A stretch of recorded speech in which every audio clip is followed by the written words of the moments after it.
Hello everyone, this is AndresRestart, and today we're going to be talking about why the big Zelda Remake will solve Nintendo's scariest problem. So you might be wondering, what do I mean by the big Zelda Remake? It's not something that's confirmed yet, for the record. It is the Ocarina of Time remake that's heavily theorized and rumored. I do believe games like this will help Nintendo solve a very scary problem they have. Now, what is that scary problem? I'll be getting into that. But just a couple quick disclaimers here. This is going to be another simpler video. I'm just focusing on just having a discussion today, so please bear with me. I'll be getting back to having some deeper, more sophisticated, better edited videos in the not-so-distant future. But if you do find yourself enjoying my videos, despite the simplicity sometimes, I would appreciate your subscription if you haven't done so already. Anyways, the scariest problem, at least in terms of how it relates to Zelda, there's a few different things you could maybe look at that are perhaps a little worrisome, like, for example, how we've now moved into this open-air era with Breath of the Wild and Tears of the Kingdom, and the old style of Zelda, for the 3D Zeldas at least, is kind of dead, like the typical style of dungeons, the linear storytelling, unlocking different items as you go. All of those elements seem to have been done away with. And that is certainly a conversation to be had, but I wouldn't say it's the scariest problem. Another problem that seems to have been propping up lately, and this goes beyond just Zelda stuff, but it is related to Zelda, is Nintendo's higher-ups retiring.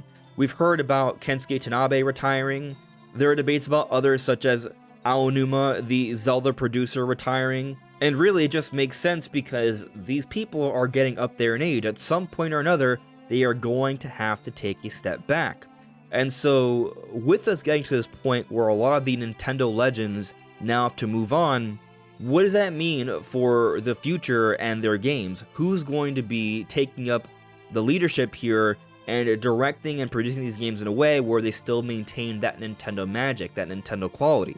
That is something that I think some people can be concerned with, although I think it can be explained away rather simply. Nintendo has been aware of this, and for each situation they have had a plan in mind where said producer or director has someone under them that is being taught and trained to take on the mantle when the time comes. And so these are certainly things I think are worth talking about, but I think the biggest problem, and this goes beyond just Zelda, beyond Nintendo overall, but the entire gaming industry, is just the rising development cost of games. Let's go back to the first 3D Zelda, Ocarina of Time. Came out in 1998. They were able to have an incredible turnaround and put out Majora's Mask in the year 2000. Not even a 2-year development time. And then The Wind Waker actually managed to come out for the Nintendo GameCube just over 2 years later. Its development time was basically 2 years. It came out December 2002 in Japan. And so you had 3 3D Zeldas come out within a 4-year span, basically. That was a special time. But after that, we started to see that things were continually slowing down in terms of how long it was taking these games to be made. Twilight Princess took a lot longer. They went for a more realistic, bigger, ambitious Zelda, and it took a very long time by comparison. It didn't come out until 2006, so we were talking about a 4-year gap here, basically. And then after that, we had to wait even longer to get Skyward Sword, which I'm not even sure I would say is as big as Twilight Princess, but it took a longer time to come out. It didn't come out until the end of 2011, a 5-year gap. So we went from 2-year gaps to a 4-year gap to a 5-year gap, and then after Skyward Sword, we had to wait over 5 years, nearly 5.5 years when the Switch came out with Breath of the Wild. So the gaps continued to get larger. Of course, Breath of the Wild was the most massive Zelda game by far, and so it kind of made some sense there. And of course, there were delays, but that's something that us Zelda fans have come to expect from Zelda. Consistent delays. I had an optimism that the sequel to Breath of the Wild, Tears of the Kingdom, would come out a lot faster, and yet it did not. Even though it was a direct sequel, using the same art style, sharing a lot of the same assets in the same world, building on top of the engine they already established with Breath of the Wild, all of those things going in its favor to have a quicker turnaround, and it ended up having a longer development time. It saw delays. I'm sure the pandemic had something to do with that, but we should have been looking at something that had a shorter turnaround than Breath of the Wild, not a longer one, and yet that's what happened. Tears of the Kingdom did not come out until May of 2023, which was more than 6 years after the release of Breath of the Wild. So we've seen this consistent trend of Zelda games taking a longer time to be made, and if games are taking a longer time to be made, and they're also aiming to make bigger, more ambitious games, then guess what? Development costs are getting more expensive, and we've seen throughout the industry, games overall are taking longer. It's not just Zelda, it's not just Nintendo, it's just been happening. These 2-year turnarounds, that's history now. That just doesn't happen unless there's another team making a separate game in the series, like what you see with Call of Duty, for example. Or you see some games come out with questionable quality even though there are quicker turnarounds, like in the case of Pokemon, for example. Pokemon Scarlet and Violet, while I did enjoy the core concept of the game, there were a lot of issues in terms of depth to the game, in terms of content, being able to explore, for example, a lot of interiors to different buildings and such. That was pretty much non-existent, and the game was plagued by huge, terrible performance issues, the worst we had ever seen in the series, and glitches left and right that so many people were able to find. It was the least polished Pokemon game we had seen since perhaps Generation 1, and arguably perhaps even worse than that. Now, Pokemon development is a separate conversation, but I just bring it up to show that with the higher expectations for games, a lot of companies, a lot of developers have really struggled. A lot of companies have poured in years of work and a lot of budget only to see their games come out and not be successful. And so we've seen many different companies go under, a lot of developers that no longer exist anymore because of this continued consistent rising of the cost to develop games. And so this impacts Zelda. And I'm going to say something, and maybe some of you may not like it, but I think it's the truth. I think the fact of the matter is, if we have to wait 6 years for every 3D Zelda game, if not more, that is not a good thing. That's not good for the series, that's less exposure. And if you end up not liking that particular game, you have to wait an even longer time before you get the next Zelda game you want. So let's say you liked Breath of the Wild, but you didn't like Tears of the Kingdom because it was too samey. Well, now you have to wait another 6 years before you can get a Zelda game, a 3D Zelda game, that perhaps fits more of what you're looking for. And so I do think this is an issue, and I do think it's an issue that Nintendo is trying to address. Now you can look at what they put out in between the big 3D Zelda games, like 2D remakes, 2D Zeldas, spin-offs like in the Warriors games. Things like that do help, but at the end of the day, they are not the same thing. It's nothing like getting Ocarina of Time in '98, Majora's Mask in 2000, and Wind Waker in 2002. It's nothing like that, and it's not close. That was just a better time. While I think a legitimate argument can be made that Breath of the Wild is perhaps the best Zelda game, and I know many of you watching won't agree, but some of you will, Breath of the Wild or Tears of the Kingdom, one big game in 6 years, is still lesser than 3 quality Zelda games in 6 years. I'll take Ocarina of Time, Majora's Mask, Wind Waker as a collection over any single other Zelda game that's ever come out. But I'm also here not trying to say that Nintendo should rush. Rushing would be bad. That's what happens with the Pokemon games. That's one of the reasons why I pointed it out. You don't want to rush a game either. You do want to take your time and make sure it's high quality. So what can Nintendo do to solve this problem? Well, it's something that we've already seen other companies do. Look at Square Enix. Look at Capcom. Square Enix has the Final Fantasy VII Remake trilogy, and these games have been coming out alongside the mainline Final Fantasy games. Or let's take a look at the Resident Evil games from Capcom. Basically, the same difference. We still had the mainline Resident Evils in 7 and 8, and now 9's about to come out. But we've also had the amazing remakes in Resident Evil 2 Remake, and then Resident Evil 3 Remake, and then Resident Evil 4.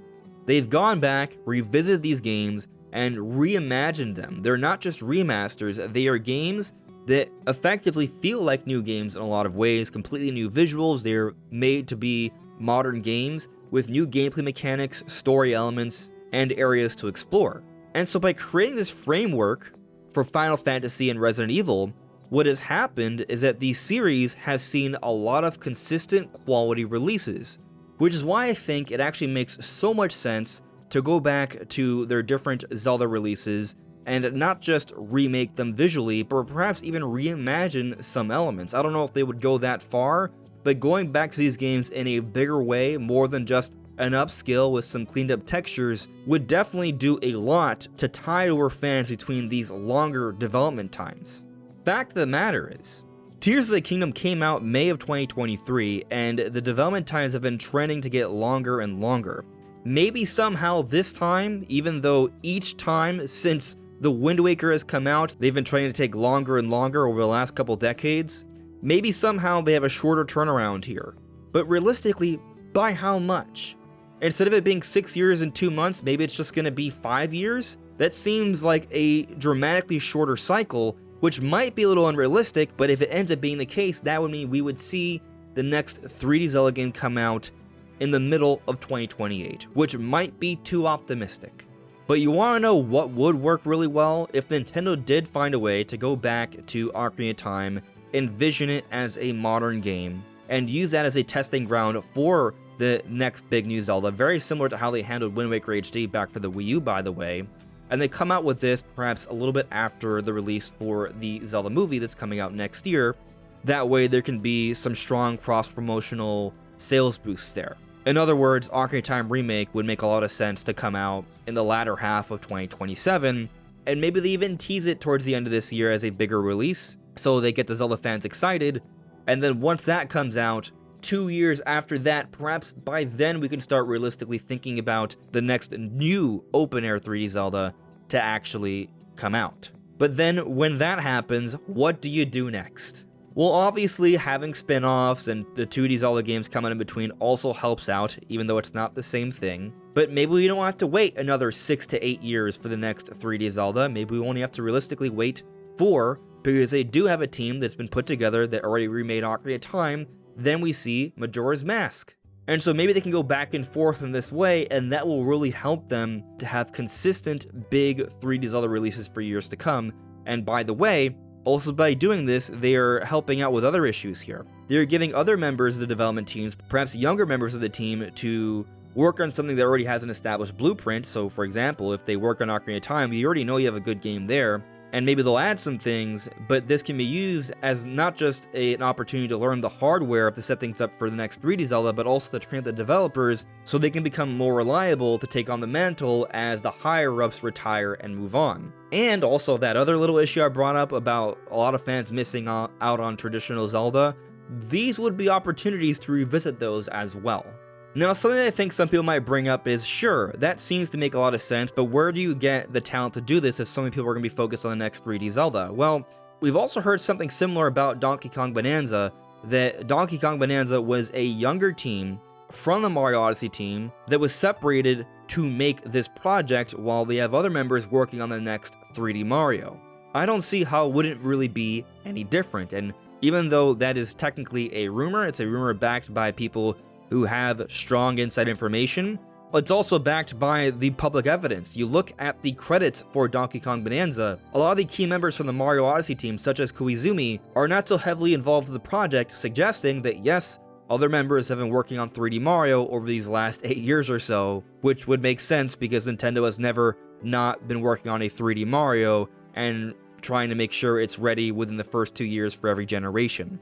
Nintendo has even talked about how they are trying to expand their teams internally, so this checks out. This is what Nintendo has told us they want to do to an extent. So given my confidence in the Ocarina of Time remake being a legitimate thing, which I'm sure some people are going to disagree with because you're always going to have people to disagree until, well, it's just basically confirmed. But for those who have missed out, there's so many different things that maybe I'll do a summary video on at some point, but Aonuma's teased it in a couple different interviews, and he has a history of teasing things. There are rumors about it, and we even have multiple Ocarina of Time themed LEGO sets coming out, which I do think is a little bit of cross-promotion that will eventually lead to an actual game release in the not-so-distant future. Those are just some things, there's a whole bunch. Main point is, even if it's not happening, I think it's something Nintendo should do.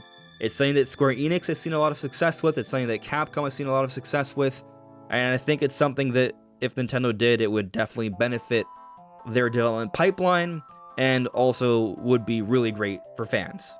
But what do you all think? Let me know in the comments below. This is AndresRestart. Thank you so much for listening and watching, and I will see you all really soon. Take care. Bye.